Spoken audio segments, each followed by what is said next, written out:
আমরা আজকে সমাধান করব নবম দশম শ্রেণীর গণিত বইয়ের 3.1 অধ্যায়ের অঙ্কগুলো অর্থাৎ গণিতগুলো।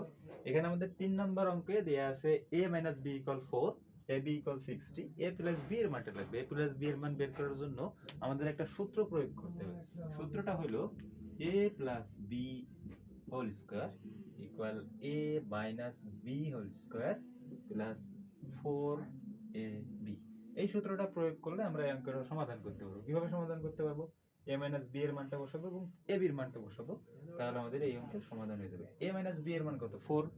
তার উপর একটা স্কয়ার আছে, অর্থাৎ এখানে আমরা স্কয়ারটা দিলাম, প্লাস 4 ইনটু ab এর মান কত?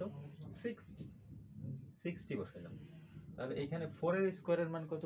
16। 4 এর স্কয়ার 16টা বসাইলাম, প্লাস 60 4 গুণ করলে হয় 240। এই দুটো যোগ করলে হলো 256, যেটা কার মান? যেটা a + b হোল স্কয়ারের মান। এখনো কিন্তু আমাদের মান বের হয় নাই, আমাদের মান এখন বের হবে। এখন আমরা এই পাশের এই হোল স্কয়ারটাকে এই পাশে আনলে কি হবে? এটা রুট ওভার হবে। রুট ওভার যখন আমরা দেব তখন আমাদের এখানে একটা প্লাস মাইনাস দিতে হবে।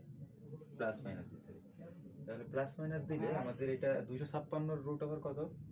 256 রুট ওভারের মান হলো 16 প্লাস মাইনাস 60, এটার উত্তর। অর্থাৎ আমাদের 3 number math number 3 solution plus minus 60। ওকে।